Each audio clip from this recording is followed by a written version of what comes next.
Hamadakyapi, Nick Tilsen and Machapi, Chantea Washtena Pechuzapolo. This is Nick Tilsen, and you are listening to Landback for the People, held right here on Osheti Shakowi lands in Mini Luzaha, aka Rapid City, South Dakota, so called. We are here in season 3 of Landback for the People, and we're doing a whole series of impact stories about the impact of Indian Collective in this community and also throughout Turtle Island. But it's important people know the origin of Indian Collective started right here on Osheti Shakowi lands. We grew from this area. We grew out of Pine Ridge.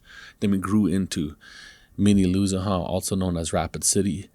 And since the very beginning of Indian Collective, we've always invested our energy, our organizing, and our efforts right into the local community in which we were grown from and founded from. And so we like to tell the stories of the amazing work that's being done right here. Because as Indian Collective is a national and international organization, we always keep true to our roots of where we have come from. And we also don't just do projects ourselves here in this community. We invest into projects, into the self-determination of community members here doing this work. And we do that through organizing, we do that through grant making, we do that through lending, narrative and storytelling, and building power and capacity. And so today on this show, we have an amazing story to tell. We have the story of the Wambli Ska Okolakiciye, which means White Eagle Society, and their newest iteration of their work has evolved into a social enterprise called Sacred Storm Buffalo. And it's this amazing story of how this community has gotten organized to reconnect young people back to their identity, to create jobs for young people here in the community, to teach old traditions of buffalo processing, and also increasing access to buffalo for the community in strengthening food systems and enacting food sovereignty here amongst our people. Because throughout the colonization of indigenous people and the stealing of indigenous people's land, they also colonized our food systems. They removed buffalo and they put cows back on the land. Wild buffalo were the ecological stewards of the land. And so now in the rebuilding of food systems, and particularly buffalo itself, it actually helps create ecological restoration. And so the story you're going to hear today is from some awesome people here in the community who have organized themselves and built a social enterprise. Our guest on the show, and I'll let them introduce themselves in just a minute, but you got Chris White Eagle, who's the founder of Sacred Storm Buffalo, and continued on the work that his father was doing at Wambli Ska Okolakiciye, or Wambli Ska Society. You got Jose, Chance, Frankie, and Will. And these are all young guys from the north side of Rapid who are improving their lives, learning how to work with buffalo, mentoring other young people in this community, and creating opportunities here. And Indian Collective and our ecosystem has had the opportunity to support this work, both through a mixture of capacity building, loans, grants, and all the things that we do here at Indian Collective. We invested into this community to make this happen. And so we want to be able to bring these stories. When we talk about land back, we talk about the things that we're going to do when we get the land back. And we're going to create jobs, we're going to rebuild food systems, and we're going to create change and impact the lives of young people. And this is the story that we're going to talk about today. And you're going to hear from the young people who walked right in the door from the north side of Rapid here, and the work that they're doing for their community and for the people. So let's get into it. All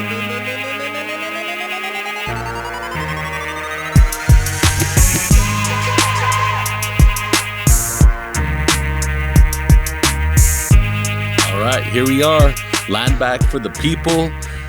Like I mentioned earlier, we have an opportunity to tell some awesome stories of people creating change here in the community and how Indian Collective has invested into them. And today we got Chris, Jose, Chance, Frankie, and Will. And I'll give them an opportunity to introduce themselves real quick. We'll start with Chris and just kind of come all the way around. Welcome to Landback for the people. It's nice to be here. My name is Chris White Eagle. I'm from Cheyenne River, Eagle Butte. Born and raised in Rapid City. I'm Will Braybird, here from Rosebud.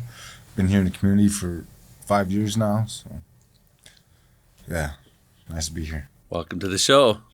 My name is Jose Will. I'm from Rapid, born and raised, and it's good to be here. Thank you. Welcome to the show. Hello, my name is Frankie. I've been born and raised here. I'm from Cheyenne River, South Dakota. Eagle Butte. Hi, I'm Chance White Eagle, and from Cheyenne River, Sioux Tribe. Been with the community for, say, 5 years too. And yeah, nice to be here. Good to have you on the show, everybody. Straight out of the north side here. If anybody's been in North Side Rapid, you've seen these guys around. they're from all over, but they're also real active in the community. They always do things to help the people, help the community. But I want to talk a little bit about the history of Wambli Ska. In Lakota language, we have something called Okolakiciye. And Okolakiciye means society. And that's how our people were organized a long time ago, like a society, how we organized ourselves. And so Wambli Ska Okolakiciye, or Wambli Ska Society, was founded and being led by the White Eagle family and doing really good things here in the Rapid City area. So, Chris, I wanted you to share a little bit about that history of where did the Wambli Ska Society come from and some of the work, and how did you evolve into the creation of Sacred Storm Buffalo? All right. Wambli Ska started with my dad back in like 2007. My dad was at Sundance, and he had a dream that he wanted to bring the culture back to the north side of Rapid City.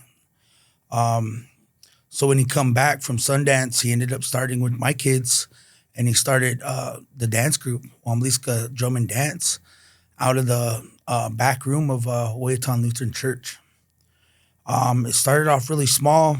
We didn't have singers or drums, so they had a tape player that he used to just put CDs in there, and they used to dance in the back. It started off as drum and dance.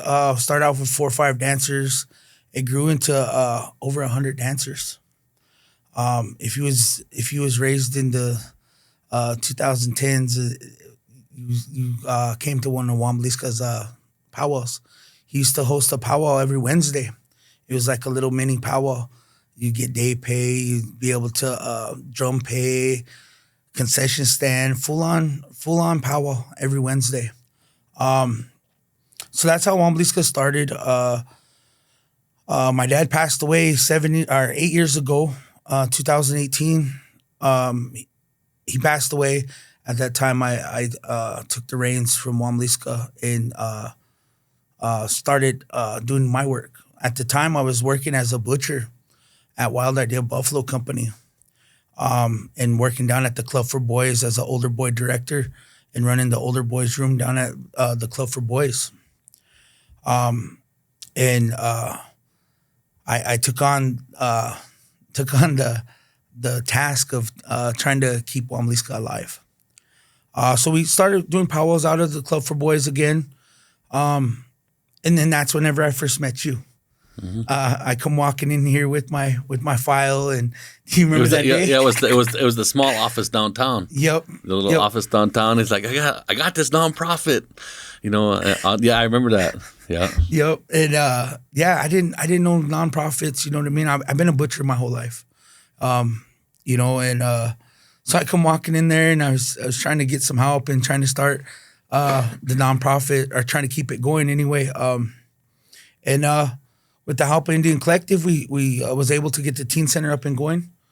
We wrote a grant with you guys. We got the teen center up and going. That's the teen center we have right next to Woyaton Lutheran Church. We got 12 rooms up there. Got a game room, a computer lab, a studio. They could make songs in, a regalia making room, a ribbon skirt making room, and then it's an after school program. It's a safe place to keep kids out of trouble after school. We feed them snacks and we feed them, and then we give them food bags and send them home, help them with their homework help and stuff. But we have, and you guys, you worked. Some of you actually worked up there too, and mentored folks at the teen center up there too before, right? Yeah, I was a youth mentor for like 2 years up there at Wambli Ska. So yeah. So when you were a youth mentor, when you were a youth mentor, what are some of the things that you did over there? I was helping with the homework help after school. That's like the first thing we'd have the kids do is get on their homework right away so they didn't forget it. But yeah, we'd run tournaments and play basketball and do everything fun like that. They have traditional Thursdays and Tuesdays up there. We do drum practice and dance practice as well.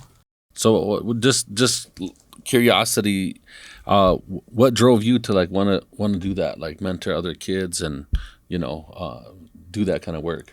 Because I know what it's like coming from the side of town where we come from, So I know like maybe kids don't want to go home right away, maybe something at home. So I just know what it's like, so I could kind of relate to a lot of those kids.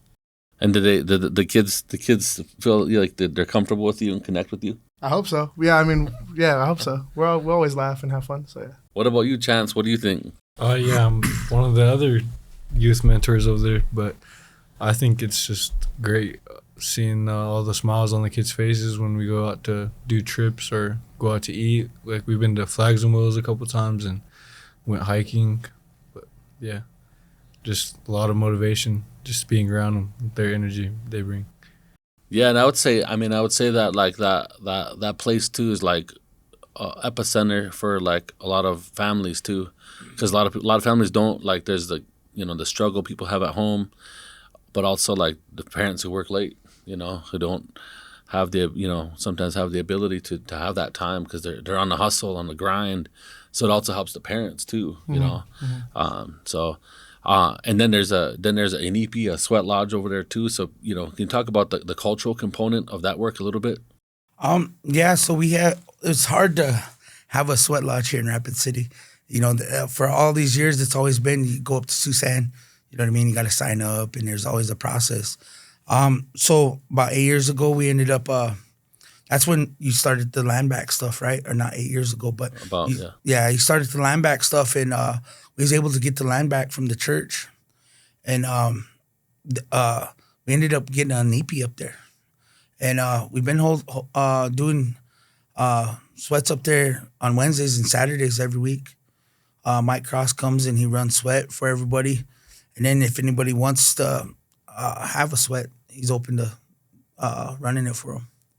Yeah. But yeah, and then we also got powwow grounds in the back. So during the summer, we host a weekly powwow every week up there, and just trying to bring back the culture. Trying to get back to the roots of Wambli Ska and what it was founded on. Bringing the culture to the north side. I know all these boys could relate with all the, we know where we come from. We come from right here on the north side. Mm-hmm. You know what I mean? And that says a lot, you know what I mean? Like, it's like we wasn't in touch with our culture, spirituality, you know what I mean? Mm-hmm. We have to go down to Pine Ridge, down to Eagle Butte. We got to leave. We have to go somewhere to actually find that, and being able to have that here on the north side is huge. Yeah, I mean, especially for listeners and folks watching that are sort of outside of the Rapid City area, outside of Lakota territory, outside of Oceti-Sakowin lands, most of our people were removed from the Black Hills. We don't have reservations in the Black Hills. It's because the Black Hills and the Miniluzahar area, the government selected it for a place for resource extraction. And so in order for them to extract resources like gold, uranium, minerals, all those things out of here, they had to remove the Indians because we were resisting and fighting them. And so a lot of times people say, well, how is it that there's no reservations in the Black Hills? And I was like, it was a systematic approach to remove us from there. But then Mini-Luzaha or Rapid City became the urban res with over almost 600 different families here, and all from the surrounding reservations. And so that's why there's such a huge population here. I think we're almost like 10% of the population, 9 or 10% of the whole population in Rapid City now. And that's why this work is so pivotal, you know. And so I just wanted to bring the audience along a little bit to give some context of why this is so important to have these opportunities, you know, in this community. So that's background on Wambli Ska. That's background on sort of like how we came to be. And then the newest iteration of this work is this social enterprise, this business called Sacred Storm. What is the story of Sacred Storm, and what does it do, and how did we get here? Well, it started with the conversation. It started with the conversation at one of Indian's events with Mark Tilsen, and about how much food sovereignty means to our people. And a lot of conversations after that. But yeah, it started in November, a year and a half ago. And it was just a conversation. And we got the ball rolling. We planted that seed and coming up with a way to be food sovereign, you know? And I think that's crucial in the time that we're in right now, with everything going on with Trump and the borders getting shut down and the processing plants getting closed. I mean, being able to have our own food locally is monumental. It's huge, you know. But we started that conversation, and we had good conversations with Lakota, our Indian loans, and yeah, we ended up getting a loan, a $1.6 million loan from Indian Loans to purchase Wild Idea Buffalo Company. So the backstory on Wild Idea is I worked for them for 14 years. I was the plant manager there for a lot of years, and when it came up for sale, the owners, Dylan, Jan, and Brian, reached out to me. And at the time, it was like far-fetched. It was like, oh, okay, it's for sale. What do you want me to do? You know what I mean? It was like, what do you want me to do about it?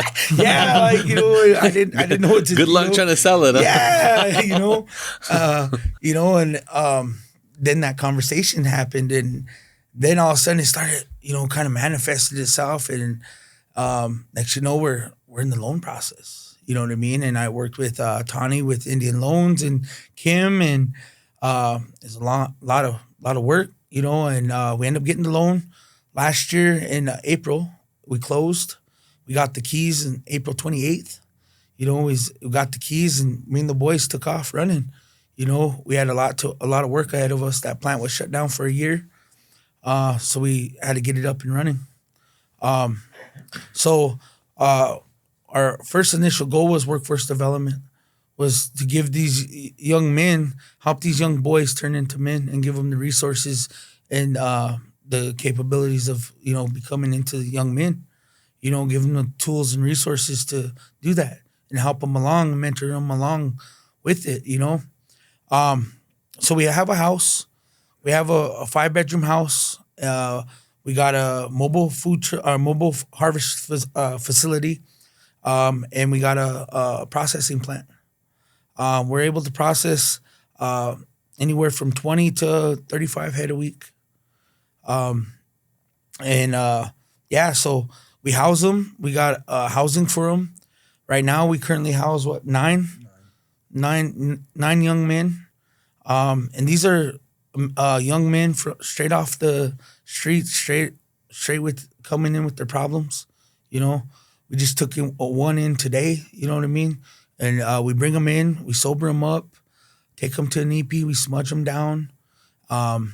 You know, and go over rules and regulations, you know, and all these boys is kind of like a family, a brotherhood, and they all lean on each other, and they all hold each other accountable, you know, and that's the wonderful thing about it is it's our own Teoshwe, our own boys, but they all hold each other accountable. Like, hey, he was in the bad side of town. He was up in the woods. You know what I mean? Yeah. And it brings everybody closer together. You know, that's what seems to make it work, you know. Because all this, it comes with sobriety. You know what I mean? You just can't. It's more than a job. It's not just you know what I mean? If you just want a job, McDonald's is hiring. You know what I mean? Yeah. So this is a way of life. You know? Gives them something bigger to be part of, you know? Yes. I mean, I think that's for us, like, that's why I think for, like, when we were looking at this, it was like, it's one thing to look at something like, well, here's a processing facility, you know, here's a processing facility that's coming up for sale, but it was a means to an end. It was a means, right? It was, hey, if we can control this processing facility, the community can control this processing facility, then we can get that buffalo into the local communities, back into people's tables. We can help feed the people, but then we can create opportunities and jobs for people. That, to me, that was the thing that was exciting about it. And the idea of getting, I mean, in order to have buffalo on the land, you got to create an economic process for it. And the buffalo being back on the land helps. They're the natural stewards of the land. You know, they're the ones who make the ecology and the natural environment. They're the caretakers and the stewards of it. You know, so this whole process is like so many different things connected to it. You know, so Will, can you talk a little bit about like how you came into being involved with Sacred Storm and kind of like what this journey has meant for you, and what do you do over there? What do you actually do? Okay. The way I came in, about 5 years ago, met Chris up at the church, went up to Nipi, and him and another guy was bringing out a buffalo hide, so I just, stretched my first one, started working it. So we started talking about that, and he said he worked over at Wild Idea, come over, put in an application, because I was working at Western. He's like, there's no place for you there. Come on over, we'll get you hired. And so that was like a 2-month process. But over time, he's invited me over to his teen center opening and different doings like that. So I came and, was able to be a part of it and, help mentor some of the young guys and things like that. And our spiritual side with the Nipi, any that, what was he doing, the night court, any that had community service hours, they'd come over, chop wood, help set up the lodge and all that. And then at the same time, be able to talk with them about what some of the protocols and things like that in our ceremony we would be doing. And so over time, I worked there at Wild Idea with him for years, and then come over to Wambli Ska Teen Center and just helping out like that. Right on. And Frankie, from being up in Cheyenne River to being here, like what's been your journey into getting involved with Sacred Storm and got you involved in this? Yeah, absolutely. So when I just first started, it was about around 2000, I'd say about 2020, and I was lost. I was doing bad stuff, and so what kind of bad stuff? I was just drinking. I was drinking a lot, so it was hard to overcome that. But yeah. I knew Chris, by know of him like that, and I had went to a barbecue, and I went to go talk to him, and he goes, "Come see me on Monday." It's like, oh, okay, and that was when he was the manager at Wild Idea. So I go see him on Monday, and then that's how it started off. I was off and on with everybody, and then I fell off again to drinking, but I came up to the teen center, and that's when I was coming up off and on, because I wasn't really around much. But when I did come around, that's when he did tell me about Sacred Storm, so I was, I was hyped, because when I got into butchering, I love butchering, I fell in love with it right away. So, when he gave me the idea, or showed me the idea that he was going to be starting up a buffalo plant again, I got hyped again, because I miss being around my brothers, my boys, because like you said, you put us in check a lot. So, it felt good to want to get back around my boys, Yeah. So, right on. Yeah, so. Well, that's cool. Yeah, no, I think that, the more and more that I see, like, that place both be a place for people to land, create a job, contribute and give back to something too, that's how I see it. I see all you young men, like, giving back to the community too. Like, when there's something to be done in here, like, in this community, like, these are the people we call, these are the people we call. If somebody's missing, like this crew will find them, you know. All of you guys will find them when there's something that needs to be done, and I think that's the thing I love about the whole project is it's not just about a job, it's not just about Buffalo, but it's about the community, and I think that's been, you know, one of the most valuable parts of this whole journey. You know, in Indian Collective, you know, we were able to do a $1.6 million loan that secured the facility, the improvements on the facility, the lodge, and the mobile processing unit. And whenever that came before us, because like for the viewers out there, like Indian Collective does, you know, grant making, we do community organizing, but we also have a loan fund. That's kind of not many people know about it, but we have a revolving loan fund where we borrow you know, money out to entrepreneurs and social enterprises just like this one. And then when that money gets paid back, we put it back into the pot and then we borrow it to somebody else. It's kind of just like a revolving loan fund for natives to help natives start businesses and get things off the ground, you know.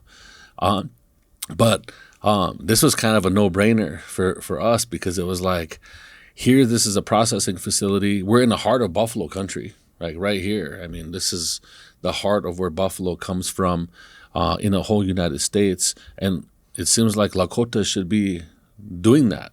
Right. And so naturally, you know, and also like when you look at different entrepreneurs, you look at what they're bringing to the table. And I think that you both brought, Chris, leadership.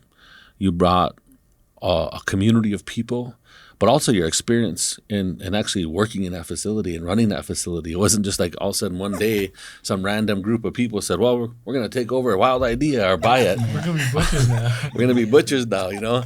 And you know, it's funny because I remember the first time like that we actually met and talked more often when you came into the office, you know, you had came out there towards the end of the day because you were butchering at the Wild Idea, facility there, and then you had your papers, like, hey, I need some direction how to get this nonprofit going, you know, and I love the rawness of all of that. Chris, what do you think has been like your biggest motivation for getting this to where it's at now? I think it's the growth of these boys.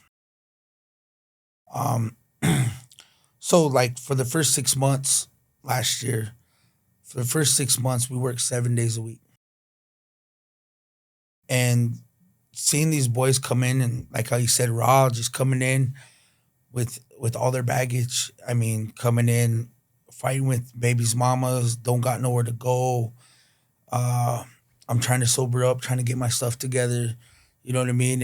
And seeing them from that point to seeing them get their own car, seeing them get their own house. But when you first seen them, you know what I mean? They were like little boys. No matter what age they came in, they came in and they were just like raw. They were just like, dang, man, I was there. You know what I mean? And my motivation is the fact that they could just keep coming. You know what I mean? I mean, like, this is a never-ending cycle. Like I said, we just brought in another one today, you know, and that's like 28 boys that are in our circle, you know. And my motivation is just I don't want to fail. You know what I mean? I don't want to fail. It's these boys. You know what I mean? That's my motivation. That's why I get up. It's like if I don't get up, you know, they don't eat. You know what I mean? So, yeah. You know, that's the motivation. You know, and that's what keeps me going every day, you know, because shoot, we put in 14, 12-hour days like on a normal, you know, and it's normal, you know.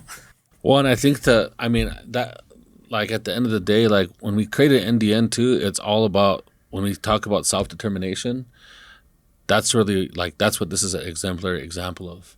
Like this idea that when you invest in the Indian people and Native people, Indigenous people to help themselves, they will help themselves. Sometimes they just need a little boost. Sometimes they need a little capital, little resources, little, you know, those types of things.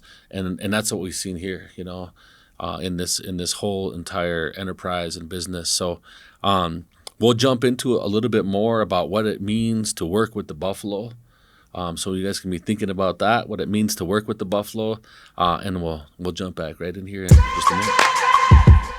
Hi everyone, Amber Jean, social and digital strategist with Indian Collective. We hope all of our relatives, comrades, partners, allies, and funders across Indian country are enjoying Landback for the People podcast. We hope it brings you the guidance and the groundedness you need to empower your people and your community, especially for this moment. I am also popping in here to share some exciting news. We launched our For the People campaign earlier this year.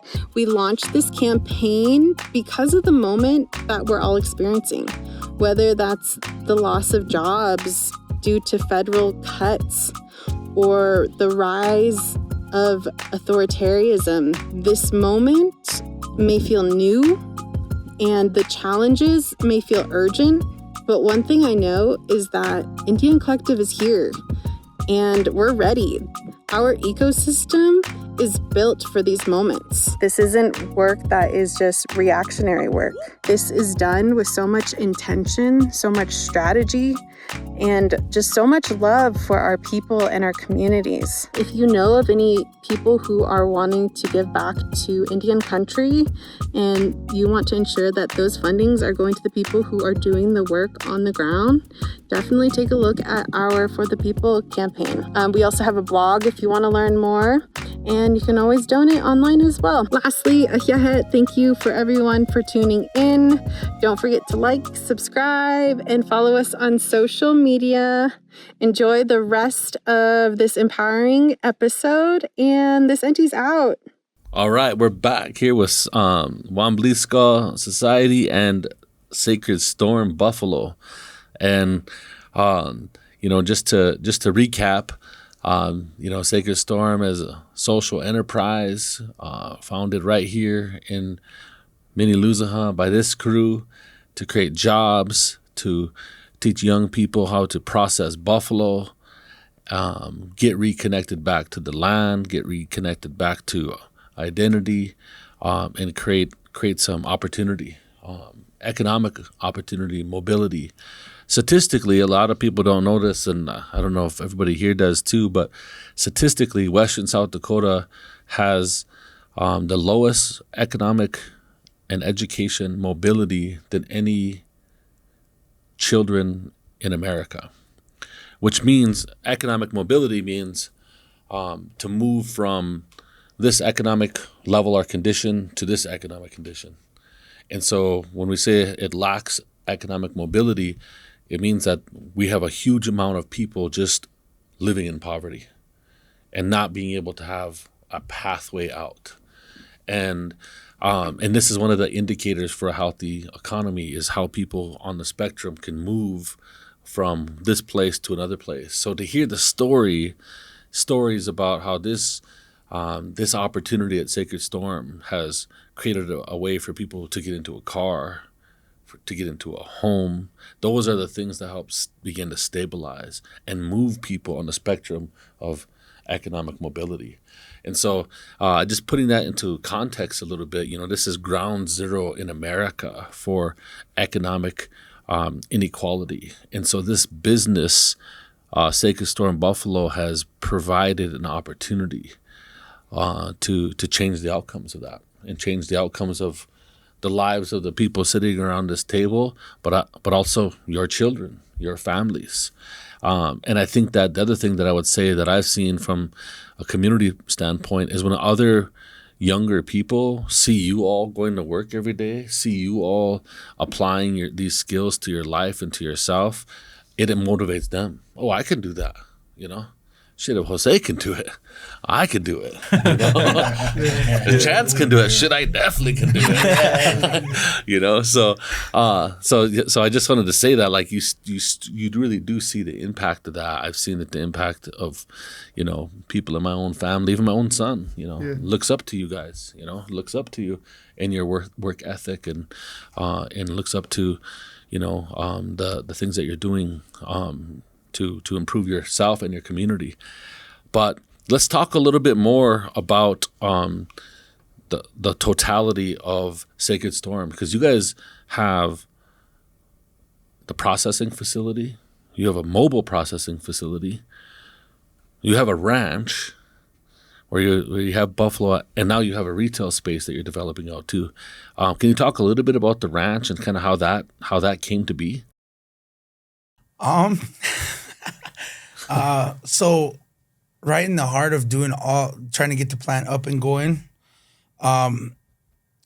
we came across the opportunity to get some buffalo. Well, first we need to come up with land, right? Because where are you going to put that buffalo at? Right. So we opened the doors in June of 2024. We started with the food program down at the Commods down in Pine Ridge. What does that mean? Can you talk about that food program a little bit? Okay. So they were procuring local foods from local producers.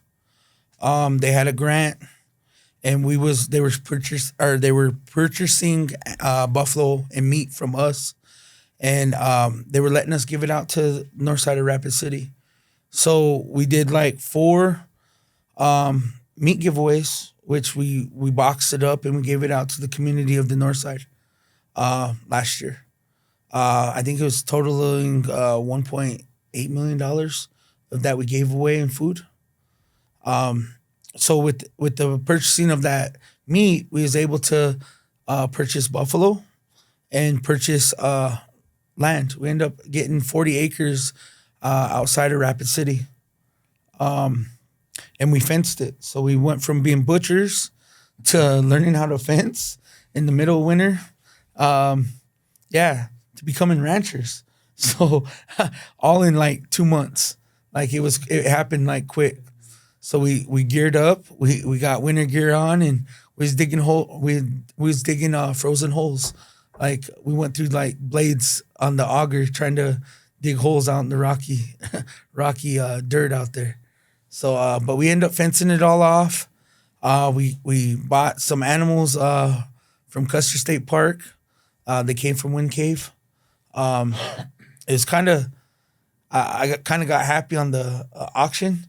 I was only supposed to get animals that we was gonna process, but I seen yearlings on there. So, and I actually won the bid. So I was like, how many can I get? How many can I get? They're like, there's 50 of them. So I was like, I'll take all 50 of them. So then it was like spur of the moment deal. We should only got the ones that we was gonna process. That's how we ended up coming up with animals. So we bought we actually bought 69. We bought 50 yearlings, and we bought 19 ones that we were gonna process. We waited 3 months to go process them. So we went over to process them, and come to find out they were pregnant. So I didn't want to kill a mom and have her have a calf inside of her. So we ended up taking the 19 that we bought off of them and put them on our ranch, and they're getting ready to calf. So we're gonna have calves here in the next month or so. So whenever you first started out this endeavor, or let's say, did any of you think that you would become ranchers? No. I was just gonna cut meat. Yeah.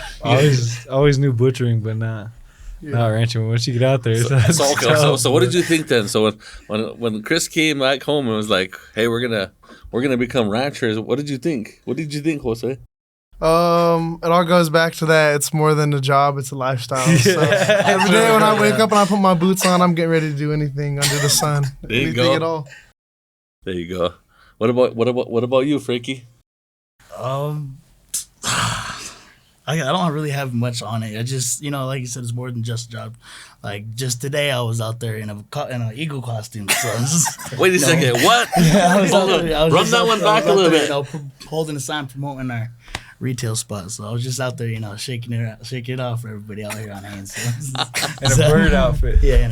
Working for Sacred Storm, you're gonna wear a number of hats. You're gonna be cutting meat. You're gonna be stretching hides, being in a costume. Just construction worker, whatever we gotta do. Yeah. Whatever needs to be killing done. 20 buffalo out on the harvest unit to bring them back to the boys so we can butcher them up. Mm-hmm. Now we're drum makers now. Yeah. That's pretty dope.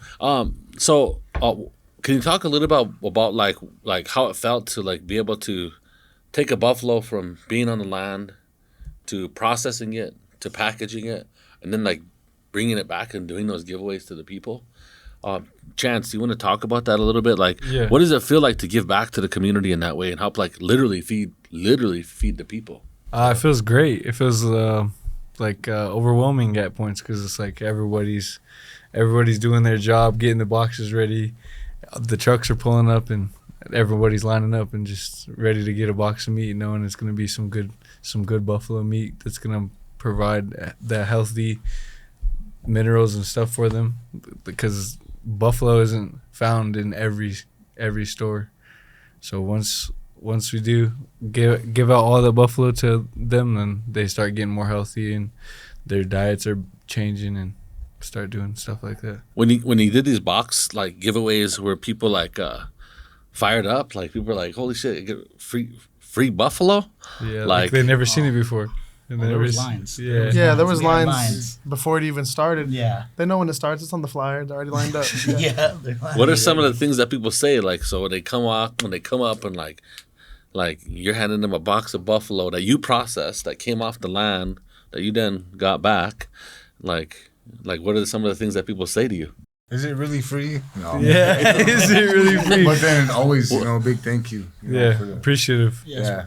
Especially from the Unchis and Lalas, just their facial expression every time we give them a box, and it's just like, oh my God, you young men, just like complimenting us on what we're doing. Really and everything. thankful. So Yeah. that's part of my most, what I like Oh, yeah. about giving out boxes is seeing the older elders, just seeing us young men doing all these great things for everybody in the community. Yeah.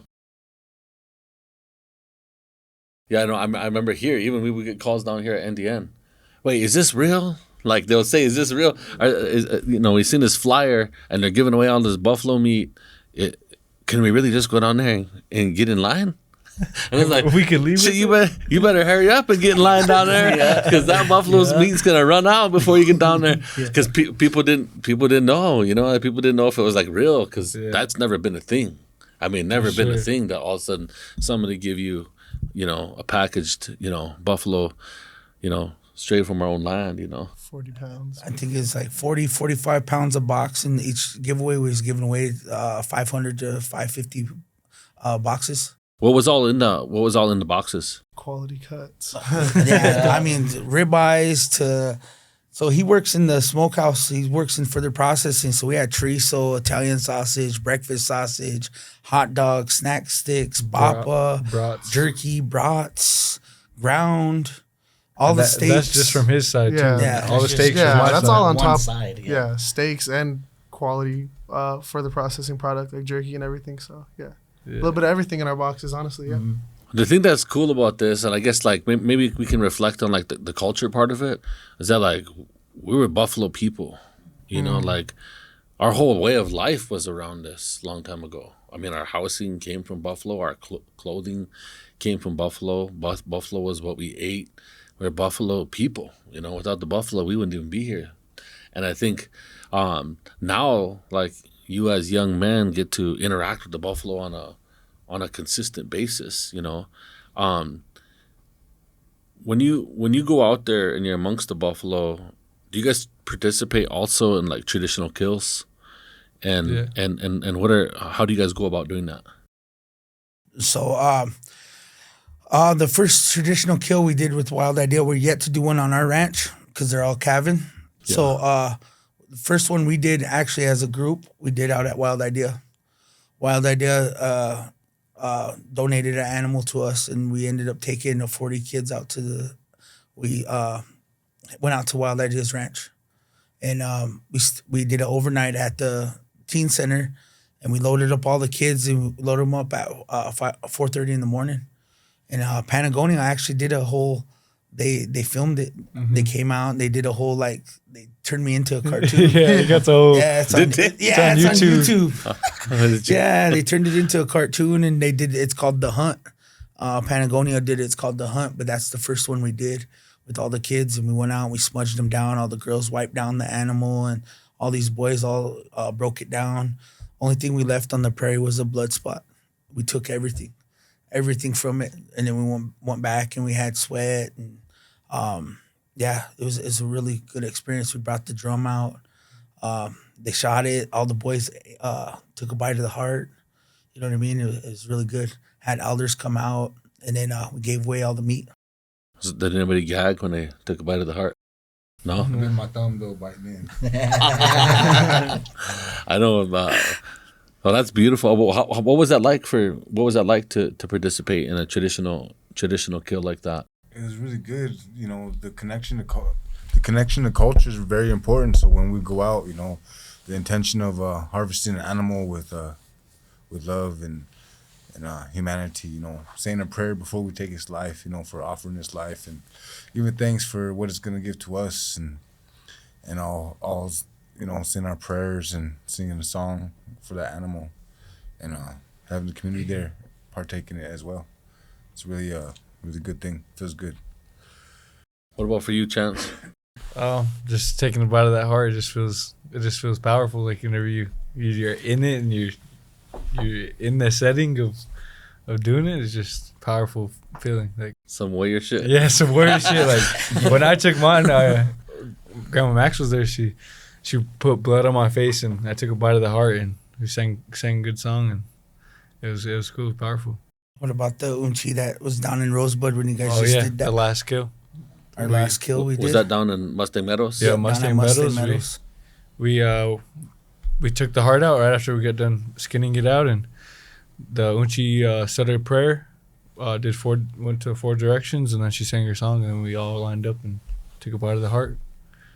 It's pretty cool. And then after that, Yeah, these boys went smoke down, from and the a bunch of chalupa. elders came out. A bunch of elders came out from Rosebud, and they had that unchi crying, and she came out, and she really loved the traditional side of what these boys bring, because they started the day off with a prayer, and they smudge everything off. When the animal comes off, they smudge off the animal before they skin it up. So it's actually pretty nice. These boys could skin an animal in 20 minutes. yeah, 20 minutes. And get it hanging. And Because get it down there. brought it back. That's pretty 20 cool. minutes. 22 to be exact. 22 minutes? 22 minutes on the timer. Yeah, I still got That's it. yet That's it to down. take a bite of the heart yet still. So, but it'll come. I still got my turn yet. Right. No, I love hearing that part of it, because I think, you know, sometimes we talk about this social enterprise. We talk about the business. We talk about the job creation part of it. But it's like a holistic approach, you know. It's a holistic approach of what Sacred Storm is doing here, you know, in the community. So it's pretty powerful. And now you guys are opening a store, a retail spot, Yes. right? So you got the land, you got the buffalo, you got the processing, you got the people to process it, and now you got a retail store that you're opening, and a lot of times when this is for like the viewers out there and the listeners, a lot of times there's not that many places you can go in and actually just buy buffalo that came right off the land from like this area. You would think that that's possible, but the history of like the food system is that like the cattle industry is subsidized, and it's subsidized with all this, you know, billions and billions of dollars in resources, and that's why you can have, you know, cows and, you know, beef into every store that you walk into. Well, buffalo's not subsidized the same way. So we have to redevelop and rebuild a supply chain to move that buffalo from the land, you know, to a unit, you know, out to the processing, and then into a retail store for people to actually buy it with their EBT or cash or whatever they got. And that's what's inspiring about this story. So now right down the road, you guys are developing a retail store. How did that come about, and what's gonna all be in this retail store? So that came about. So we have a processing plant. We don't got no room inside of there for any retail. So it was always we was always meant to buy a retail spot. Once we came up with money, and I seen this spot. Well, there's a bunch of spots all over Rapid City, but like we said, we're all from the north side. You know what I mean? And it's right down the street. You know what I mean? It's where we live.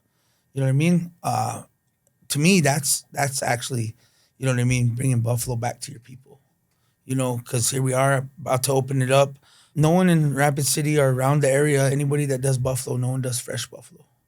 You know, we'll be able to have a display case, a meat case with fresh buffalo. You know, these boys, we've been doing all the hides that we did throughout the whole winter. So we did 265 winter hides that these boys all tanned, stretched. We smoked, brain tanned them. We'll be selling those out of there. Our heads, we made, or we got buffalo skulls. We'll be selling. We got drums, painted drums. These boys made 27 drums out of those buffalo hides. So we got hides and skulls plus meat. You'll be able to go in there. These boys, at any given time when these boys will be in there, they'll be in there cutting fresh buffalo each and every day, grinding fresh buffalo each and every day, taking EBT. It's going to be wonderful.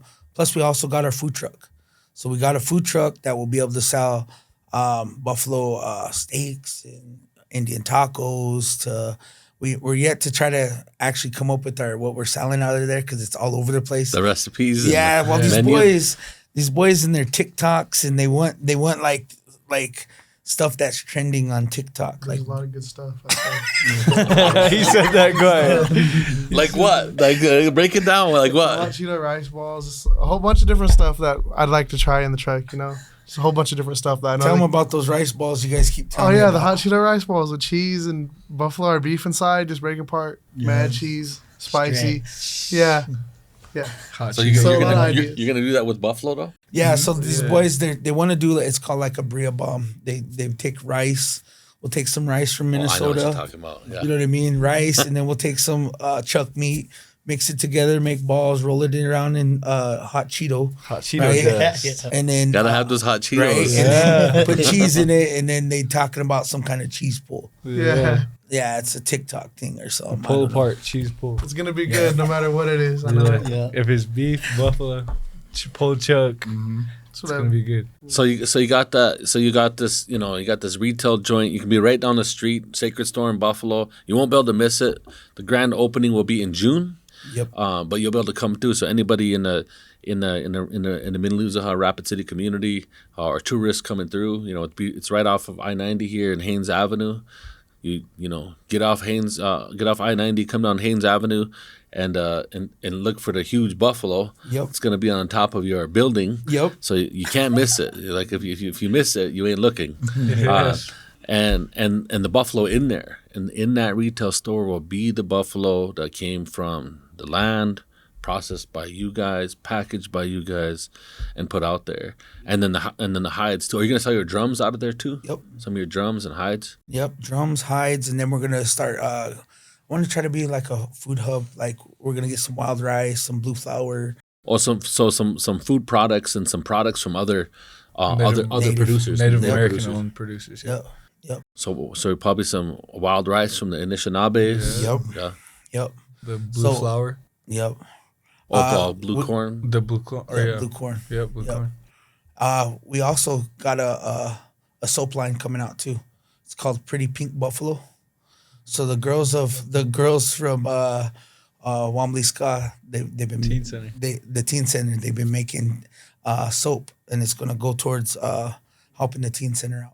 And that also has buffalo fat. Yeah, Yeah, buffalo. it's the actual Made soap's out got of buffalo fat. natural Yes. buffalo fat. Does it- Yeah. It's does it- derived, yeah. Yeah, Did you use it today? I use my bathroom up there. Yeah. Oh, they got it in the bathrooms. yeah, up they there? got it. They got a whole line. They got like at least 12 different flavors or not, scents or whatever. Scents, yeah. But yeah, so we'll be able to sell that and lip balm, and they're going all out, and all the proceeds will go to help the teen center.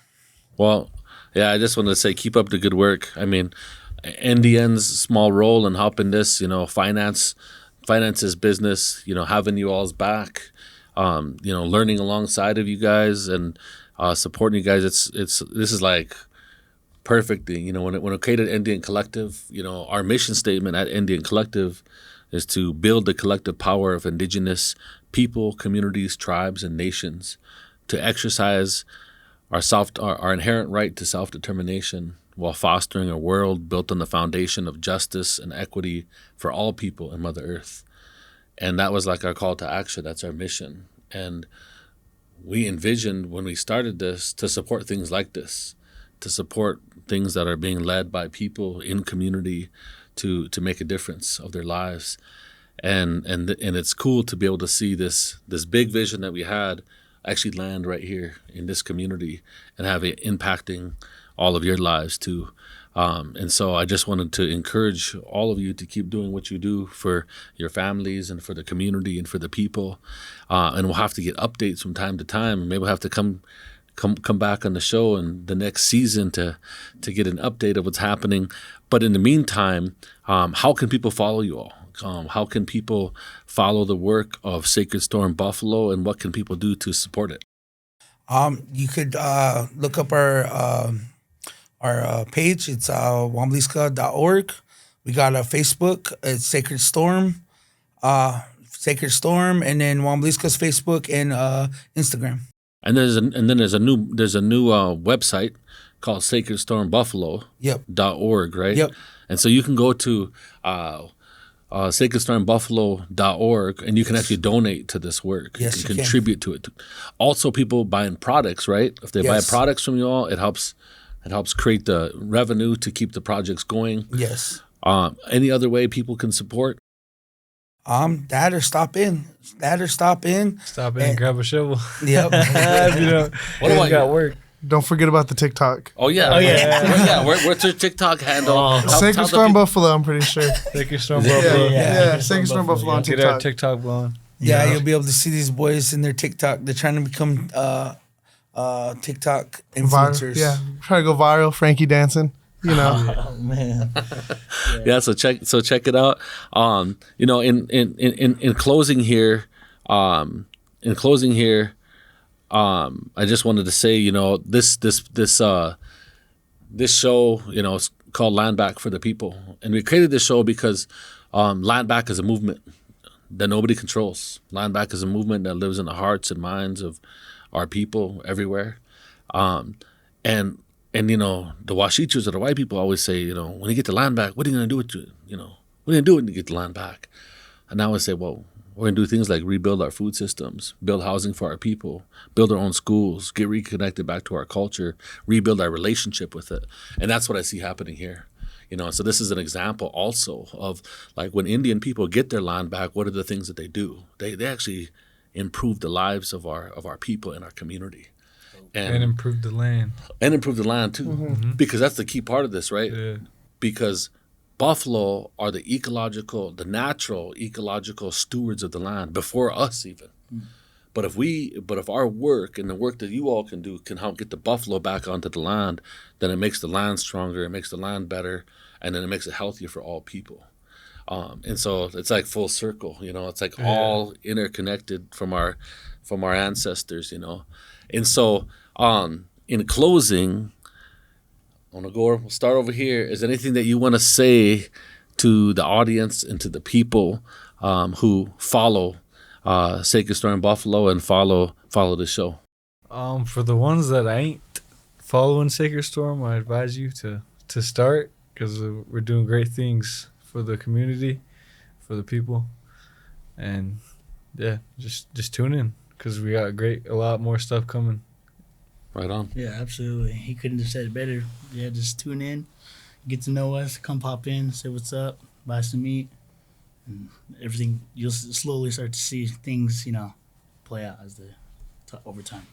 Right on. Follow Sacred Storm. We do everything. We helping the community out a lot, and I don't even notice it sometimes because I'm just right a part of it. So, yeah. Yeah. Stay tuned, because we got a lot of things coming.